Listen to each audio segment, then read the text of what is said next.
and welcome to Honolulu Cop for You, where we discuss current event topics and offer opinions that might just get you to think a little deeper and perhaps consider a different viewpoint. I'm Gary Diaz, and the moniker Honolulu Cop began in 2002 with the publication of my book, Honolulu Cop Reflections on a Career with HPD. Today's topic is the legal foundations that give validity to criminal investigations.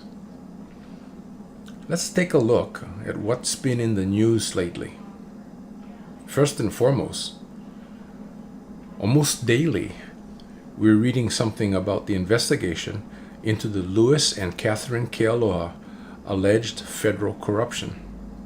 If you recall, Louis Kealoha is a former chief of police, and Catherine Kealoha is a deputy city prosecutor.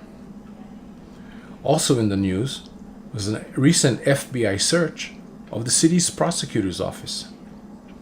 The FBI investigation into alleged corruption by city prosecutor Keith Kanashiro.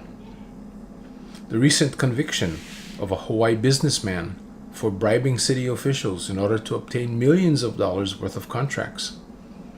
The arrest of attempted murder suspect Bronson Govea, who shot his girlfriend in the face.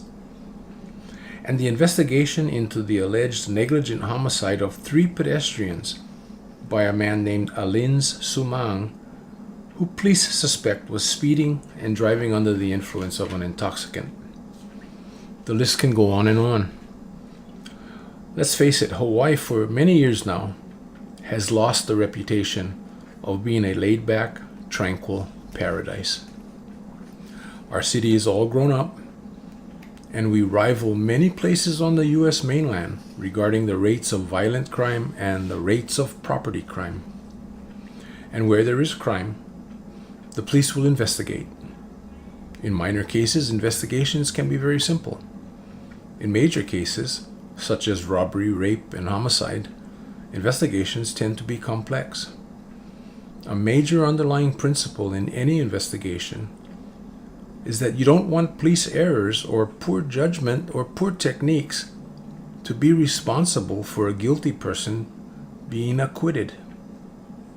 On the other hand, police must also conduct their investigation with fairness and accordance with legal procedures to ensure complete impartiality.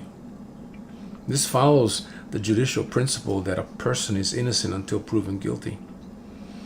The major underlying law that helps police conduct their investigation in a fair and impartial manner is the Fourth Amendment of the United States Constitution. The Fourth Amendment places restrictions and mandates on the police that not only ensure a fair trial, but serve to enhance and solidify the police investigation, where they might recover evidence and present that evidence in trial. So what is the Fourth Amendment? It reads, quote, "The right of the people to be secure in their persons, houses, papers, and effects against unreasonable searches and seizures shall not be violated, and no warrants shall issue, but upon probable cause, supported by oath or affirmation, and particularly describing the place to be searched and the persons or things to be seized." So let's break that down into individual segments that we can understand a little better. The right of the people. Who are the people? Everyone. This includes illegal aliens. To be secure in their persons, houses, papers, and effects. This means exactly what it states. A person is protected along with his home, his thoughts, his ideas, his papers, and everything he owns. Against unreasonable search and seizures. Now, the amendment doesn't say you cannot search. You just cannot do it unreasonably. Shall not be violated. The word shall is the strongest form of a command, and it is intended to leave no doubt that this rule of law must never be violated. And no warrants shall issue but upon probable cause. Probable cause is the legal standard by which a police officer has the right to make an arrest, obtain a warrant, or conduct a search. Probable cause requires facts that a reasonable person would believe that a suspect committed an offense. That reasonable person is a common citizen and not those with a better understanding of criminal justice, such as prosecutors and police officers. Supported by oath or affirmation. A search warrant must be sworn to before a judge, particularly describing the place to be searched and the persons or things to be seized. This is known as the particularity clause. The police cannot be vague in their descriptions of where they want to search or what they want to recover. Our forefathers left no room for ambiguity. The language and intent of the Fourth Amendment is definitive. The amendment was adopted because British practiced the housing of their soldiers in colonist homes or break into those homes looking for untaxed goods. The concept that a person's home is inviolate originates in British common law, and the original form of that common law was intended to protect citizens not only from each other, but perhaps more importantly from unlawful incursions by the king. In 1628, Sir Edward Coke wrote, "A man's house is his castle." In 1763, the term castle was defined by the British Prime Minister William Pitt, who stated, "The poorest man may in his cottage bid defiance to all the forces of the crown. It may be frail, its roof may shake, the wind may blow through it, the storm may enter, the wind may enter, but the King of England and all his forces may not enter."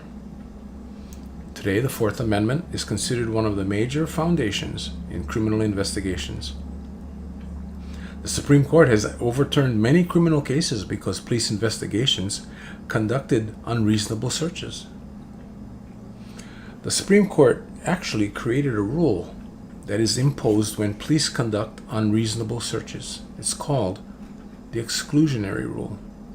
Simply put, the exclusionary rule states that evidence collected as a result of an unreasonable search is therefore tainted and is excluded from trial and may not be presented for a jury to consider.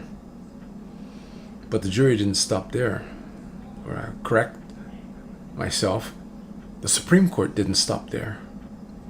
It went further and created the doctrine known as the fruit of the poisoned tree. The court used the tree as an analogy. The ground upon which the tree sat represented the crime. The tree trunk and its branches were the investigative efforts, and the fruit of the tree was evidence of the crime. An unreasonable search, however, poisoned the tree and killed the fruit. The court also stated that not only was the evidence of that specific crime barred from trial, but all other evidence gathered as a result of the unreasonable search was also excluded from future trials. This meant that investigations into additional crimes arising from evidence collected in an unreasonable search could not use the illegally recovered evidence.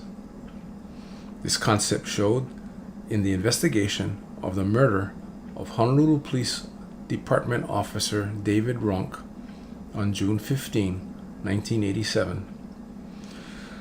Ronk was an officer in the Waianae area when he and other officers went to the home of a man named Clyde Pinero to serve a temporary restraining order. When Ronk knocked on the door, Pinero opened it, saw Officer Ronk, and ran back into the house. Because he was there legally, Officer Ronk chased after Pinero and caught him in the bedroom. A struggle ensued, and Pinero took Officer Ronk's handgun and shot Ronk in the chest. Officers ran in, found Ronk lying on the floor, his service revolver on the bed, and Pinero hiding in the closet. At the time of this murder, I was in charge of the homicide detail, and my investigators and I were summoned to this crime scene. We determined that because the crime scene was the home of the suspect, we would obtain a search warrant before conducting that search, just to be on the safe side. Now, obtaining a search warrant from a crime scene is relatively simple. You simply notify the prosecutor, who contacted a judge, and you explain the facts and probable cause of the case. If the judge agrees with you, he would approve and issue a telephonic search warrant. You simply needed to type it up later. The whole process takes about 45 minutes. Our commander, however, had a different opinion. He stopped our effort to get a search warrant because he wanted the community to know that if you killed a police officer, the police were going to charge you as soon as possible. My detectives and I argued that because the crime was in the suspect's home, we were worried about the Fourth Amendment. And we were told by this commander to just follow his decision and conduct the investigation into the crime scene. Now, as part of the investigation, we had to try to learn the motive for Pinero shooting Ronk. Why did Pinero run from Ronk was a big question that we needed to answer. In the course of our crime scene search, we found 2 pounds of cocaine in a dresser drawer along with a notebook that identified drug dealers and users along the Leeward coast. Pinero was convicted of murder in the first degree and sentenced to life in prison without the possibility of parole. The cocaine and notebook were recovered from Pinero's bedroom and turned over to the Narcotics Vice Division. They conducted follow-up work over the course of the next 2 years and brought charges against a large number of Waianae drug dealers. At the trial of those drug dealers, one of the defense attorneys simply asked to see the search warrant used to obtain the cocaine and the notebook from Pinero's home. The detectives had to truthfully answer that the cocaine and notebook were recovered without a search warrant. The defense attorney argued that recovering the cocaine and notebook from Pinero's home violated the Fourth Amendment because it was unreasonable to search the dresser drawer without a search warrant, because the single item of evidence needed to convict Pinero, which was Ronk's gun, was in plain view, lying on top of the bed. The judge agreed and threw the case out. And because of the doctrine of the fruit of the poison tree, all of the other cases against the Waianae drug dealers were also thrown out. That commander made a huge mistake. The U.S. Supreme Court realizes that there are detectives who mean well but sometimes do make mistakes. So they allowed exceptions to the exclusionary rule. Please understand that any prosecutor can argue anything as a possible exception to the exclusionary rule. First, there's plain sight. An item in plain sight can be recovered, such as Ronk's gun. Then there's search incidental to arrest. The law allows police officers to search people to prevent themselves from being hurt or others from being hurt. Another exception allowing warrantless searches is known as exigent circumstances. And exigent circumstances are a clear danger to life, a clear danger to escape by the suspects, and a clear danger to the destruction of evidence. The scope of the Fourth Amendment is very concise, and law enforcement must make every effort to follow its requirements to ensure success at a trial. Well, it's that time.